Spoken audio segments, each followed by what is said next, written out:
नमस्कार। The deep dive में आपका स्वागत है। आज हम सीधे मुद्दे पर आते हैं। सीजीएसटी एक्ट 2017 का सेक्शन 3। ये कानून का वो हिस्सा है जो बताता है कि भाई जीएसटी लागू करने वाले ऑफिसर्स आखिर हैं कौन।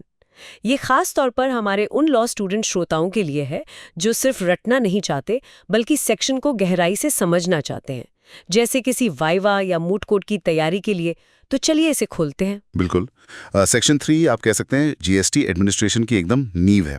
इसके बिना तो मतलब पूरा ढांचा ही हवा में होगा। और अच्छी बात यह है कि हमारे पास सब सेक्शन 3 का टेक्स्ट है, तो हम बिल्कुल पॉइंट पर बात कर सकते हैं। हाँ, तो चलिए शुरू करते हैं इसके सरल अर्थ से। सेक्शन 3 आखिर कहता क्या है?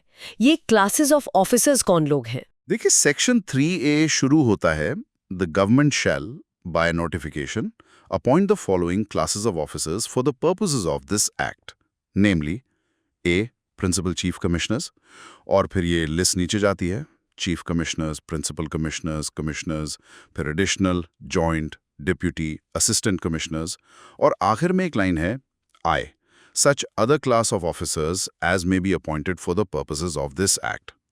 तो आसान भाषा में ये सेक्शन केंद्र सरकार को पावर देता है कि वो नोटिफिकेशन निकाले और इन अलग अलग रैंक्स मतलब पदों के ऑफिसर्स को अपॉइंट करें। यही ऑफिसर्स हैं जो जीएसटी कानून के तहत सारा काम देखते हैं, रजिस्ट्रेशन देना हो, ऑडिट करना हो, जांच करनी हो, सब कुछ। ये जीएसटी की समझ लीजिए ऑन ग्राउंड टीम है। समझ गई, पर इस सेक्शन की जरूरत ही क्यों पड़ी? मतलब सरकार सीधे ऑफिसर्स क्यों नहीं रख सकती थी? ये सेक्शन लीगली इतना जरूरी क्यों है? बहुत बहुत जरूरी सवाल है। पहला और शायद सबसे अहम कारण है लीगल सैंक्टिटी, कानूनी अधिकार। सेक्शन 3 इन ऑफिसर्स को वो लीगल बैकिंग देता है जिसके बिना उनका कोई भी एक्शन, चाहे वो नोटिस भेजना हो, टैक्स वसूलना हो या कोई ऑर्डर पास करना हो, वो सब अवैध माना जाएगा। यही सेक्शन उनकी अपॉइंटमेंट को आप कह सकते हैं लीगलाइज करता है। दूसरा, ये प्रशासन में एक साफ ढांचा, एक एडमिनिस्ट्रेटिव स्ट्रक्चर और हायरार्की बनाता है, कौन सीनियर है कौन जूनियर। अच्छा, तीसरा, इससे ट्रांसपेरेंसी भी आती है। ठीक है। तो ये सिर्फ एक लिस्ट नहीं है बल्कि ये तो लीगल पावर का सोर्स है। कोई रोजमर्रा का उदाहरण दे सकते हैं? एक टैक्स पेयर का सामना इन ऑफिसर से कैसे होता है? हाँ जरूर, बिल्कुल। जैसे मान लीजिए आप जीएसटी रजिस्ट्रेशन के लिए अप्लाई करते हैं। अब आपकी एप्लीकेशन कौन जांचेगा? एक्ट और रूल्स कहते हैं प्रॉपर ऑफिसर। अब ये प्रॉपर ऑफिसर कौन होगा? वो इसी सेक्शन 3 में बताई गई किसी क्लास का ऑफिसर होगा जिसे उस खास काम के लिए नियुक्त या ऑथोराइज किया गया हो। अच्छा, या फिर मान लीजिए कहीं टैक्स चोरी का शक है, तो सेक्शन 67 में जो सर्च वारंट इशू होता है ना, वो सिर्फ जॉइंट कमिश्नर या उससे ऊपर के रैंक का ऑफिसर ही कर सकता है। ये रैंक कहाँ से पता चला? यहीं से, सेक्शन 3 से। कोई डिमांड नोटिस आता है, वो भी एक तय रैंक का ऑफिसर ही भेज सकता है। तो टैक्स पेयर का तो मतलब हर कदम पर वास्ता पड़ता है इनसे। आपने हायरार्की की बात की और सेक्शन के आखिर में लिखा है such other class of officers as may be appointed. ये सुनने में थोड़ा मतलब वेग सा लगता है। इसका क्या मतलब हुआ? हाँ, ये एक तरह की फ्लेक्सिबिलिटी देता है कानून को। देखिए, एक्ट बनाते समय भविष्य की सारी जरूरतें तो नहीं पता होती है ना, तो ये लाइन सरकार को ये पावर देती है कि अगर जरूरत पड़े तो वो नोटिफिकेशन निकालकर नई क्लास के ऑफिसर्स भी बना सकती हैं, बिना एक्ट में बार बार अमेंडमेंट किए। अच्छा, ये बात है। और हाँ, वो प्रॉपर ऑफिसर वाला कॉन्सेप्ट भी यहीं से जुड़ता है। हर काम के लिए एक्ट या रूल एक ऑफिसर डेजिग्नेट करता है और वो ऑफिसर सेक्शन 3 की क्लास में से ही होगा। एक और चीज है, थोड़ी पेचीदा, वो है क्रॉस एम्पावरमेंट। क्रॉस एम्पावरमेंट वो क्या है? देखिए, आईजीएसटी एक्ट का सेक्शन 4 है, यूटीजीएसटी एक्ट का सेक्शन 6 है। ये कहते हैं कि सेंटर के ऑफिसर्स सीजीएसटी वाले स्टेट के कानून एसजीएसटी, यूटीजीएसटी के तहत काम कर सकते हैं, और इसी तरह स्टेट के ऑफिसर्स सेंटर के कानून सीजीएसटी, आईजीएसटी के तहत। ये इसलिए जरूरी है ताकि काम रुके नहीं, एडमिनिस्ट्रेशन स्मूथली चलता रहे।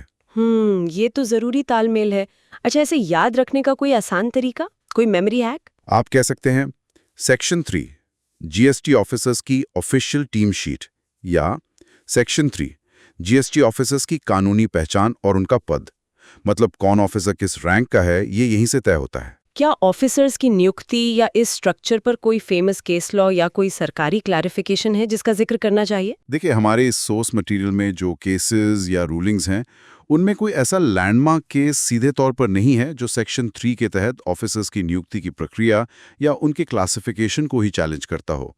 पर हाँ, कई मुकदमों में ये सवाल ज़रूर उठता है कि क्या एक्शन लेने वाला ऑफिसर सही रैंक का प्रॉपर ऑफिसर था या नहीं। तो इनडायरेक्टली सेक्शन 3 का महत्व वहाँ दिखता है। और ये सेक्शन क्या दूसरे सेक्शन से भी जुड़ा है, जैसे आपने सेक्शन 4 या 5 का नाम लिया था? हाँ, बिल्कुल नवा है। देखिए, सेक्शन 3 बताता है कि ऑफिसर्स की क्लास यानी रैंक्स कौन-कौन सी होंगी। ठीक है। फिर सेक्शन 4 आता है अपॉइंटमेंट ऑफ ऑफिसर्स। वो बताता है कि इन ऑफिसर्स की नियुक्ति कैसे होगी, मतलब सरकार नोटिफिकेशन से करेगी या बोर्ड को पावर देगी, ये सब। और फिर सेक्शन 5 आता है पावर्स ऑफ ऑफिसर्स। वो बताता है कि इन ऑफिसर्स की शक्तियां क्या होंगी, कौन सी पावर किसको दी जा सकती है।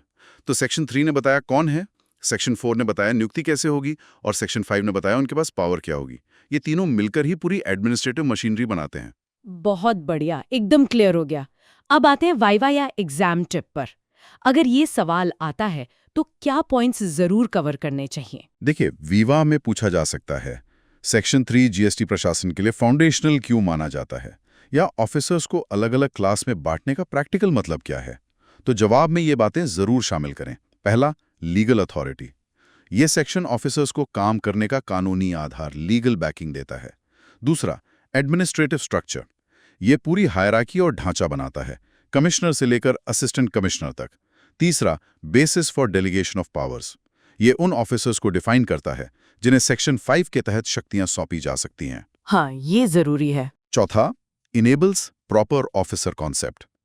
इसी सेक्शन के बेस पर ही खास कामों के लिए प्रॉपर ऑफिसर तय होते हैं। पांचवां, फ्लेक्सिबिलिटी। वो सच अदर क्लास वाली लाइन का जिक्र करें जो भविष्य के लिए स्कोप देती है। और छठा, क्रॉस एम्पावरमेंट का कॉन्टेक्स्ट।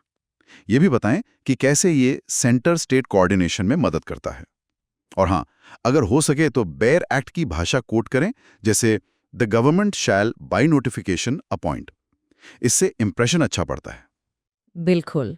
और आखिर में टैक्स पेयर और खुद ऑफिसर के नजरिए से इसका क्या महत्व है? टैक्स पेयर के लिए ये जानना जरूरी है कि किस रैंक के ऑफिसर के पास क्या अधिकार हैं, ताकि वो सही अथॉरिटी से बात कर सके और अपने अधिकारों को लेकर भी अलर्ट रहें।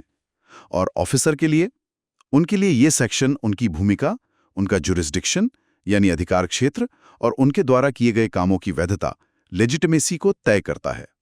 इससे उन्हें कानून के दायरे में रहकर काम करने का एक स्पष्ट आधार मिलता है। तो ये थी जीएसटी एक्ट के सेक्शन 3 की पूरी कहानी। ये सिर्फ ऑफिसर्स की एक लिस्ट नहीं है, बल्कि ये तो पूरे जीएसटी सिस्टम को चलाने वाली कानूनी शक्ति और संरचना का, आप कह सकते हैं, मूल स्रोत है। बिल्कुल।